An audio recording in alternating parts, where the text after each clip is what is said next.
السلام علیکم ورحمۃ اللہ وبرکاتہ۔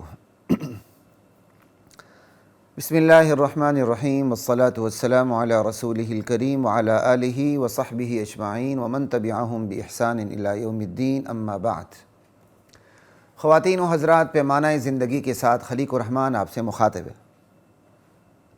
آج کی نشست کا عنوان ہے ہم اور ہمارے تعلقات۔ سامعین، انسان اپنے تعلقات کے حوالے سے بہت خود غرض واقع ہوا ہے۔ وہ اپنی خود غرضی میں والدین تک کو نظر انداز کر دیتا ہے۔ اسی خود غرضی میں وہ اجنبیوں کو مائی باپ کہنے لگتا ہے۔ اللہ اکبر۔ ماضی میں دنیا سے رخصت ہو جانے والے ایک نامور سیاستدان جو پھانسی چڑھ چکے، وہ ایک مشہور جرنیل کو ڈیڈی کہا کرتے تھے۔ آج تک سیاستدان، مخالف سیاستدان، جب مکالمہ ہوتا ہے، کوئی بات ہوتی ہے تو باقاعدہ طنز کے طور پر یہ بات کہتے ہیں۔ یہ انسان کی خود غرضی ہے۔ اللہ اکبر۔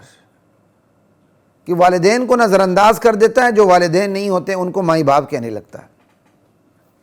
یہی خود غرض نفسیات ہے کہ قدرتی رشتے جو قدرت نے بنائے، اللہ نے بنائے، وہ نظر انداز ہو جاتے ہیں۔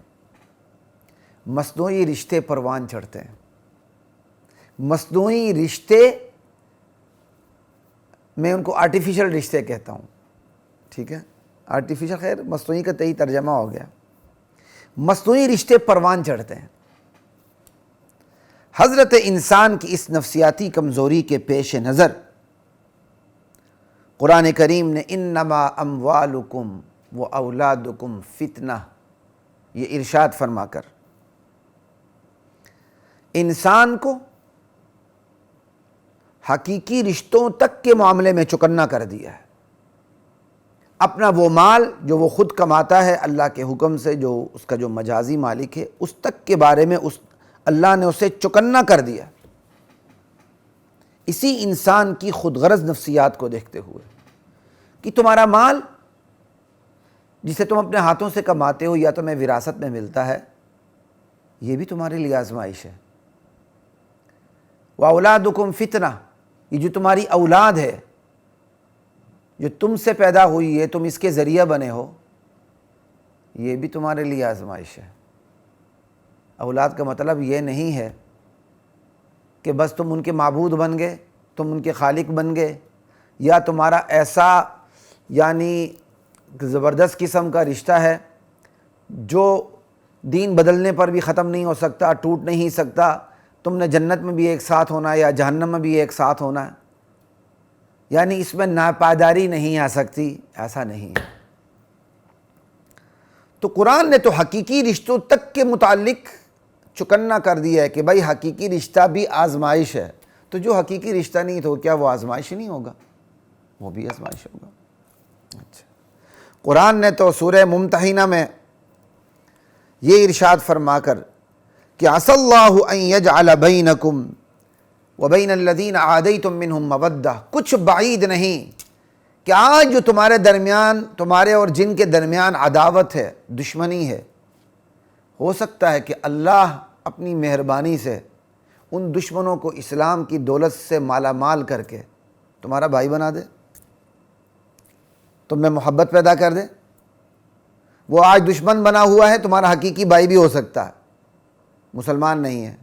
وہ آج دشمن بنا ہوا ہے، اجنبی بھی ہو سکتا ہے، تم سے اس کی ذاتی دشمنیاں بھی ہو سکتی ہیں اسلام سے ہٹ کے، لیکن وہی بندہ اسلام قبول کر لے تو حقیقی بھائی ہے تو وہ بھی اپنا، دشمن ہے تو وہ بھی اپنا۔ تو عَسَى اللَّهُ أَن يَجْعَلَ بَيْنَكُمْ وَبَيْنَ الَّذِينَ عَادَيْتُم مِّنْهُم مَّوَدَّةً، یہ کہہ کر یہ حقیقت آشکار کر دی کہ اجنبی حتیٰ کہ دشمن بھی اپنے ہو سکتے ہیں۔ یہ تعلقات کی درجہ بندی اور تعلقات کی وضاحت کر رہا ہے قرآن کریم، جو آپ کو میں گریجولی بتا رہا ہوں۔ اور اسی طرح قرآن کریم نے انما المؤمنون اخوہ فرما کر تعلقات کی حقیقی بنیاد بھی فراہم کر دی ہے کہ تعلقات کی اصل بنیاد کیا ہے۔ اخوہ اخ کی جمع ہے، اور اخوہ حقیقی بھائیوں کے لیے استعمال ہوتی ہے جمع، جو حقیقی بھائی نہیں ہوتے ان کے لیے اخوان جمع ہوتی ہے، ٹھیک ہے، جیسے الاخوان المسلمون یا اخوان المسلمین، ٹھیک، اخوہ سگے بھائیوں کے لیے استعمال ہوتی ہے۔ قرآن نے اہل ایمان کے لیے سگے بھائیوں کا لفظ استعمال کر کے بتا دیا کہ اہل ایمان تو آپس میں سگے بھائیوں کی طرح ہوتے ہیں، چاہے دور دور تک ان کا خونی رشتہ نہ ملتا ہو۔ آدم علیہ السلام، نوح علیہ السلام پہ جا کے تو سب کے رشتے مل جاتے ہیں، ٹھیک ہے، چاہے دور دور تک خونی رشتہ نہ ملتا ہو، لیکن ایمان وہ حقیقی بنیاد ہے جس کی بنیاد پر اجنبی بھی بھائی بھائی بن جاتے ہیں، اور یہ وہ بنیاد ہے کہ بنیاد نہ ہو تو بھائی بھی اجنبی بن جاتا ہے۔ اللہ اکبر۔ تو یہ تعلقات کی حقیقی بنیاد قرآن کریم نے فراہم کر دی، انما المؤمنون اخوہ کہہ کے۔ اور اسی طرح قرآن کریم نے نوح علیہ السلام اور ان کے بیٹے کا جو قصہ ہے، اللہ اکبر، اسے بیان کرتے ہوئے یہ بھی فرما دیا وحال بینہم الموج فکان من المغرقین۔ باپ بیٹے کے درمیان مکالمہ ہو رہا ہے، باپ اس حد تک تبلیغ کر رہا ہے کہ بیٹا آجا، یا بنی ارکب معنا ولا تکن مع الکافرین، بیٹا ابھی بھی وقت ہے، آجا ہمارے ساتھ کشتی میں سوار ہو جا، اسلام قبول کر لے، کافروں میں سے نہ ہو جا۔ بیٹا بڑا ریشنلسٹ تھا، ریشنلزم کا شکار تھا بیٹا، اس نے کہا سآوی الی جبل، ابا جان کیا کر رہے ہیں آپ؟ سمجھ آئی؟ یہ پہاڑ پہ چڑھ جاؤں گا۔ ریشنلسٹ تھا نا، اس کو خدا کا عذاب نظر نہیں آ رہا تھا، اس کو بچاؤ کے دنیا کے اسباب نظر آ رہے تھے۔ کہا سآوی الی جبل یعصمنی من الماء، پہاڑ پہ چڑھ جاؤں گا اور یہ پہاڑ پر چڑھنا مجھے پانی سے بچا لے گا۔ باپ منتیں کرتا رہا لیکن وہ نہ مانا، تو وحال بینہم الموج فکان من المغرقین، باپ بیٹے کے درمیان موج حائل ہو گئی اور بیٹا باپ کے سامنے غرق ہو گیا۔ قرآن کریم نے یہ ارشاد فرما کر بتا دیا کہ تعلقات کی حقیقی بنیاد کو نظر انداز کرنے کا نتیجہ کیا نکلتا ہے۔ تعلقات کی حقیقی بنیاد ایمان، انما المؤمنون اخوہ، ایمان والے بھائی بھائی ہیں، تو ایمان بنیاد ہو گئی۔ اس کا نتیجہ کیا ہے؟ اجنبی بھائی بن جاتے ہیں، اور اسی ایمان کو جو تعلقات کی حقیقی بنیاد ہے، اس کو نظر انداز کرنے کا نتیجہ کیا ہے؟ باپ بیٹے میں جدائی آ جاتی ہے۔ سمجھ آئی بات کی؟ اس کے نظر انداز کرنے کا نتیجہ یہ ہے۔ اور یہاں تک کہ والدین اور اولاد کے علاوہ میاں بیوی کے رشتے کو بھی تعلقات کی حقیقی بنیاد جو کہ ایمان ہے، اس کی عدم موجودگی میں قرآن کریم ناپائیدار قرار دیتا ہے، اگرچہ شریعت میں جائز ہو۔ جیسے آج بھی دیکھ لیں، ہم عیسائی عورتوں سے جو حقیقت میں عیسائی ہیں ان سے نکاح کر سکتے ہیں، اگرچہ نہ کرنا بہتر ہے، تو نکاح جائز ہے ان سے، اس کے باوجود یہ تعلق ناپائیدار ہے۔ اگر بیوی مسلمان نہیں ہوئی اور میاں مسلمان ہے، بیوی مرتے ہی جہنم میں اور مسلمان مرتے ہی جنت کی فضاؤں میں، ٹھیک؟ میاں بیوی تک کا رشتہ ناپائیدار ہے اگر یہ بنیاد موجود نہیں ہے، تعلقات کی حقیقی بنیاد۔ اور قرآن کریم نے اس کو بھی بیان کر دیا۔ 28واں سپارہ سورہ تحریم میں آخری آیات کو دیکھ لیں۔ ضرب اللہ مثلا للذین کفروا امرأۃ نوح وامرأۃ لوط، اللہ تعالیٰ کافروں کے لیے ایک مثال بیان کرتے ہیں نوح علیہ السلام کی بیوی کی اور لوط علیہ السلام کی بیوی کی۔ یہ دونوں مسلمان نہیں ہوئے، دو عظیم المرتبت نبی، لوط علیہ السلام، نوح علیہ السلام۔ شریعت میں جائز تھا اس وقت مشرکہ سے نکاح کرنا، وہ ان کی بیویاں تھیں، لیکن پھر نتیجہ کیا نکلا؟ یہ تعلق ناپائیدار ٹھہرا۔ نبی تو گئے جنت کی فضاؤں میں، اور نوح علیہ السلام اور لوط علیہ السلام کی دونوں بیویاں گئیں جہنم کی فضاؤں میں۔ اللہ اکبر. لیکن دوسری طرف دیکھ لیں یہی سورہ تحریم وَضَرَبَ اللَّهُ مَثَلًا لِّلَّذِينَ آمَنُوا امْرَأَتَ فِرْعَوْنَ. اللہ ایمان والوں کے لیے فرعون کی بیوی کی مثال بیان کرتے ہیں. فرعون دھرتی پہ اللہ کا سب سے بڑا دشمن تھا، لیکن بیوی مسلمان ہو گئی، موسیٰ علیہ السلام پہ ایمان لے آئی اور فرعون کا ظلم سہتی رہی، فوت ہو گئی، جنت کی فضاؤں میں چلی گئی. یہ ہے تعلقات کی بنیاد. ایمان وہ تعلق کی وہ بنیاد ہے، یہ ہو اجنبی اپنے ہو جاتے ہیں، اور ایمان تعلق کی وہ بنیاد ہے، یہ نہ ہو تو اپنے اجنبی ہو جاتے ہیں. بیٹا اجنبی ہو جاتا ہے، بیوی اجنبی ہو جاتی ہے، باپ اجنبی ہو جاتا ہے، میاں اجنبی ہو جاتا ہے اگر اسلام کا رشتہ موجود نہیں ہے. ہائے کاش ہمیں اس کی سمجھ آ جائے.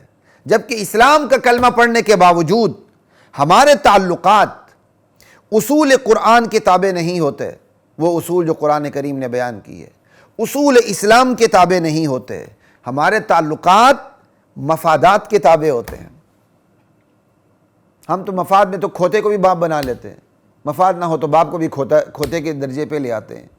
آج کتنے لوگ ہیں جن کے ماں باپ اولڈ ہاؤس میں پڑے ہوئے ہیں، اور جو اولڈ ہاؤس میں جن کے ماں باپ پڑے ہوئے ہیں، اور معاشرے کی کتنی سنگین حقیقت ہے، تلخ حقیقت ہے کہ اکثریت وہ لوگ ہیں اولڈ ہاؤس میں جو کھاتے پیتے گھرانوں سے تعلق رکھتے ہیں، جن کی اولاد کھاتی پیتی ہے، اور کھاتی پیتی اولاد نے ماں باپ کو بے سہارا کر کے اولڈ ہاؤس پہنچا دیا. سمجھائیے. تو اسلام کا کرنا پڑھنے کے باوجود ہمارے تعلقات مفادات کے تابع ہوتے ہیں، ہمارے تعلقات ذاتی پسند ناپسند کے تابع ہوتے ہیں، ہمارے تعلقات ہماری خود ساختہ ترجیحات کے تابع ہوتے ہیں. ایک اسلام بتا رہا ہے ترجیح کہ تم نے تعلق رکھنا ہے، اس کی یہ درجہ بندی، یہ درجہ بندی، یہ درجہ بندی. ہم ان درجہ بندیوں تک کو نظر انداز کر دیتے ہیں. دنیا داروں سے کیا کہیں، دیندار بھی نظر انداز کر دیتا ہے. بیوی ماں سے اوپر آ جاتی ہے، ماں نظر انداز ہو جاتی ہے، بیوی کے سامنے میاں سجدہ کرنے لگتا ہے. حالانکہ حدیث ہے اگر سجدہ جائز ہوتا اللہ کے نبی فرماتے ہیں میں عورت کو حکم دیتا کہ وہ مرد کو سجدہ کرے. لیکن عورت بھی بڑی فیمنسٹ اور بڑی محققہ واقع ہوئی ہے، وہ فوراً حدیث کی ایک چین کو پکڑ لیتی نہیں یہ حدیث ضعیف ہے. حالانکہ ایک ہی حدیث کی کئی سندیں ہوتی ہیں، کسی سند کے حوالے سے وہ ضعیف ہوتی، کسی سند کے حوالے سے وہ قوی ہوتی ہے. اب یہی حدیث ہے. میں ایک پروگرام میں تھا تو ایک مشہور اینکر ہے، لیڈی اینکر، اس نے فوراً اس حدیث کو ضعیف کہہ دیا، حالانکہ اس کی کئی سندیں ہیں اور بعض سندیں اس کی بالکل قوی ہے. اور اگر کسی ایک سند میں کوئی کمزوری ہو تو وہ تو سند ہی الگ ہو گئی. لا الہ الا اللہ. ہمارے تعلقات ہماری خود ساختہ ترجیحات کے تابع ہوتے ہیں. ہمیں غریب رشتہ دار اچھے نہیں لگتے، ہمیں غریب بہن بھائی اچھے نہیں لگتے. اللہ اکبر. ہمیں امیر کھوتا بھی باپ لگنے لگتا ہے. سمجھائی. اس کھوتا کھوتی کو بھی مائی باپ، مائی لارڈ، مائی ڈیڈی سمجھائی بنا لیتے ہیں. حتیٰ کہ اہل علم و عمل سے، علماء سے تعلقات بھی ہمارے دنیاوی مفاد کے حصول کی خاطر ہوتے ہیں. ہمارے بہت سے اپرچونٹی کیا کہتے ہیں اس کو، اپرچونٹیز کہیں گے نا، ہاں اپرچونٹیز کہیں گے. ٹھیک ہے، انگلش کا لفظ بولنا نہیں چاہیے، خواہ مخواہ بول دیا ہم نے بھی، منہ ٹیڑھا کر لیا. کوشش میں شروع کر دی شعوری طور پر کہ یہ ہمارے بہت سے موقع پرست، یہ زیادہ لفظ بہتر ہے. ٹھیک ہے، ہمارے بہت سے موقع پرست سمجھائی علماء سے تعلق بھی مفاد کی خاطر رکھتے ہیں. وہ کہتے ہیں یار علماء کی بڑی پی آر ہوتی ہے، ان سے ہر قسم کے لوگ ملتے ہیں، اور کوئی مشہور عالم ہوا، کوئی بڑا قابل عالم ہوا، سمجھ آئی، اس کے کوئی اصلاحی عالم ہوا جس کے ساتھ لوگوں کا اصلاحی تعلق ہوتا ہے، یار اس کی مجلس میں، اس کی نشست میں بڑے امیر کبیر لوگ آتے ہیں، بڑے کیا کہتے ہیں طاقتور طبقہ آتا ہے، تو وہ پھر بڑے موقع پرست ہوتے ہیں. وہ علماء سے تعلق بھی دراصل علماء کی محفل میں آنے والے لوگوں کی وجہ سے تعلق بناتے ہیں. کہ ہم عالم سے تعلق بنائیں گے، اس بہانے ان کی مجلس میں جائیں گے تو جو مختلف دنیا کے شعبوں کے لوگ ہوتے ہیں ان سے ملاقات ہوگی تو ہم ان سے فائدہ اٹھائیں گے. ہم تو اس کیا کہتے ہیں نہج تک اتر چکے ہیں.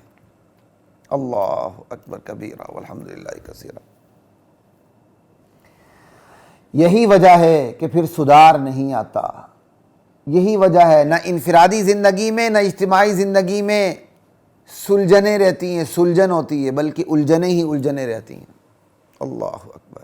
جبکہ اچھے تعلقات بھی اللہ کے لیے اور تعلقات کا اختتام بھی اللہ کے لیے، قطع تعلق بھی اللہ کے لیے۔ آپ نے کسی سے اچھا تعلق رکھا اللہ کے لیے، تعلق کو ختم کر دیا اللہ کے لیے، تعلق کو سرے سے نہیں رکھا وہ بھی اللہ کے لیے۔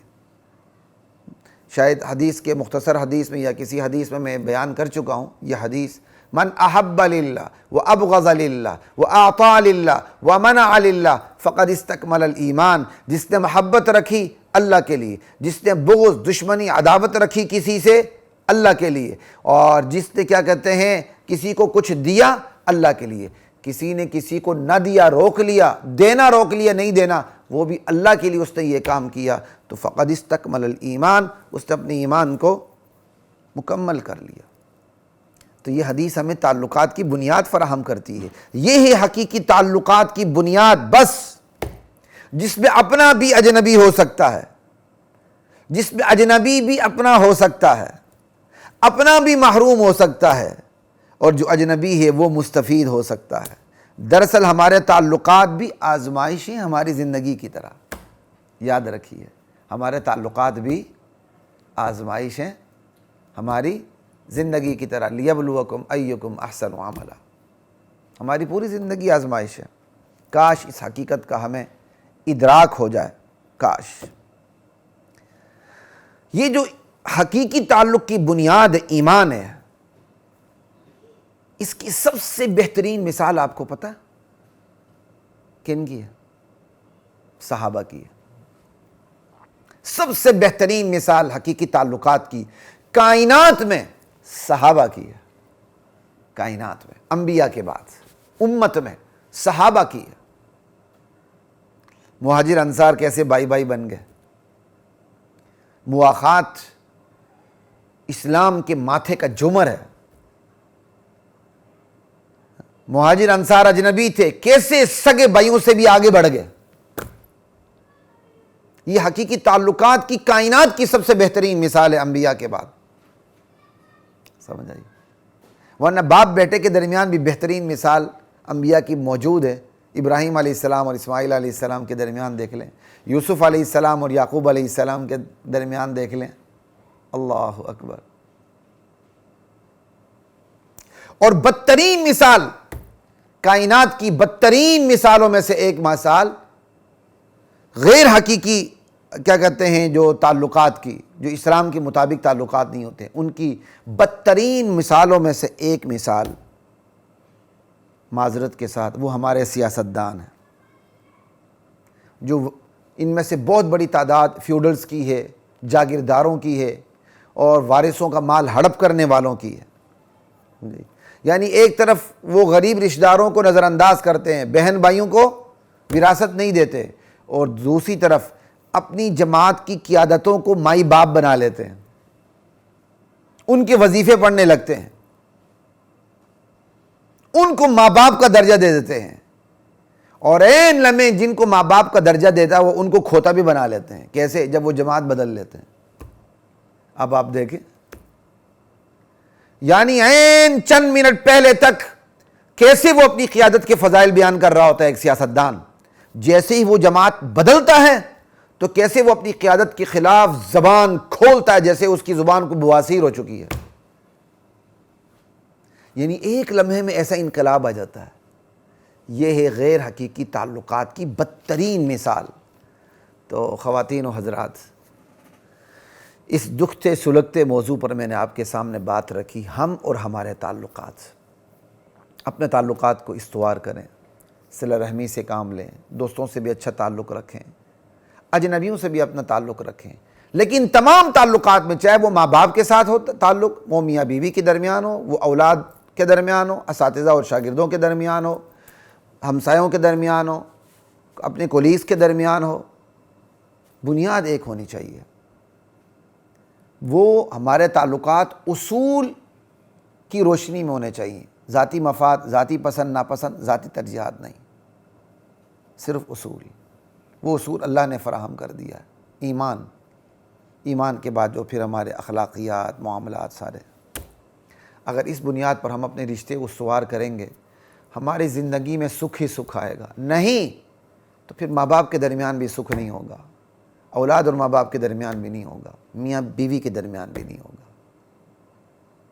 اللہ کی ذات ہمیں تعلقات کی بنیاد کو سامنے رکھ کر حقیقی تعلق اجنبیوں کے ساتھ بھی استوار کرنے کی توفیق عطا فرمائے، اپنوں کے ساتھ بھی اللہ تعالیٰ تعلقات کو صحیح معنوں میں استوار کرنے کی توفیق عطا فرمائے۔ اجازت دیجیے، السلام علیکم ورحمۃ اللہ وبرکاتہ۔ وَلَقَدْ أَنزَلْنَا